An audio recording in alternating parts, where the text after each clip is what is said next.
یا مرشدی استخارہ کا مطلب ہے استخارہ کروانا کیسا، اس کے کیا فضائل ہیں، کیا استخارہ کروانے سے جو بات سامنے آئے کیا اسی پر عمل کیا جائے؟ استخارہ ہے نا اللہ تعالیٰ سے خیر طلب کرنا، بھلائی طلب کرنا. حدیث میں بھی استخارے کی تعلیم دی گئی ہے. استخارہ کرنا بالکل جائز ہے، اور جبکہ وہ جائز استخارہ ہو. حدیثوں کا استخارہ جائز ہے، اور بھی کئی استخارے جو جائز ہیں. اب اس پہ استخارے کے ذریعے جو بھی معلومات حاصل ہوئی، یہ اس کو غیب قطعی نہیں کہیں گے. علم غیب قطعی اس سے حاصل نہیں، کنفرم نہیں اس کو کہہ سکتے، 100% کنفرم ہے یہ نہیں کہہ سکتے. تو بہرحال لے کے ایک زن غالب آ جاتا ہے کہ ایسا کر لیا جائے. تو اب استخارے کے مطابق عمل کریں تو صحیح ہے، حرج نہیں ہے. نہیں کیا تو فرض و واجب بھی نہیں ہے کہ گناہ گار ہو جائیں گے.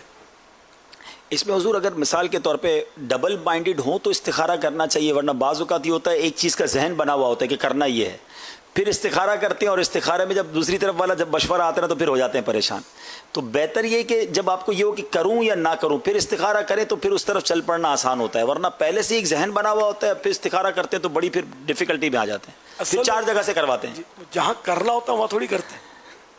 اب جیسے کہ تجارت میں یہ کاروبار کروں گا وہ کاروبار کروں، اس میں بہت کم ہی ہوگا کوئی استخارہ کرتا ہوگا. یہاں تو مطلب یار اتنے دن سے بخار نہیں جا رہا، اتنے دن سے درد سر نہیں جا رہا، تو لگتا ہے کہ اوپر کی ہوا کا اثر ہے، کچھ مجھے ہو گیا ہے. اب وہ استخارے پر گیا، اتفاق سے اس نے کہا کہ نہیں ہے. اب دوسرے بابا جی کے پاس گیا تو اس نے بولا کہ جنات کا پورا قبیلہ آپ کے پیچھے لگا ہوا ہے. تو یوں بابا جیوں کی اپنی اپنی الگ الگ وہ ظاہر تحقیقات ہوتی ہیں، تو بندہ پھر کہیں کا رہتا نہیں ہے. لیکن شاید آج کل لوگ ایسے ہیں کہ جن کو کوئی ڈاکٹر کہہ دے نا آپ کو کچھ نہیں ہے، یا استخارے والے کہہ دیں آپ کو کوئی پرابلم نہیں ہے، تو ان کو وہ اچھا نہیں لگتا کہ یار کچھ بھی نہیں ہے. یہ کیسے ہو سکتا ہے؟ یہ کیسے ہو سکتا ہے؟ کچھ تو ہوگا.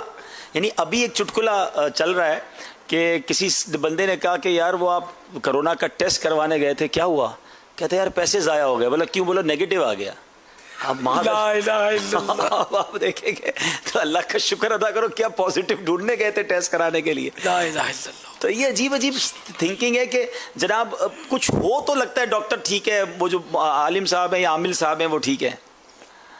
اگر بابا جی کے پاس جائے نا، اور اگر وہ دیکھ داکھ کے اگر وہ صحیح آدمی اور کہہ دے گا آپ کو ہے نہیں کچھ، خالی آپ کو وہم ہو گیا، ایسے ہی تو بولیں گے بابا جی کو کچھ آتا ہی نہیں ہے.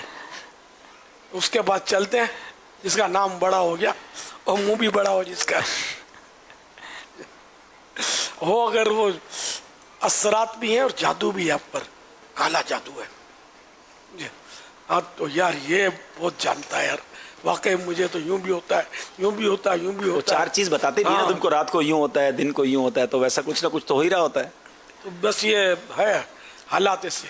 استخارہ کرنا چاہیے، اور جائز جو اس کے حدیث پاک کے استخارے زیادہ ویلیڈ ہے، ظاہر انڈرسٹوڈ. ماشاءاللہ. جو پیارے آقا صلی اللہ تعالی علیہ وآلہ وسلم نے استخارے عطا فرمائے.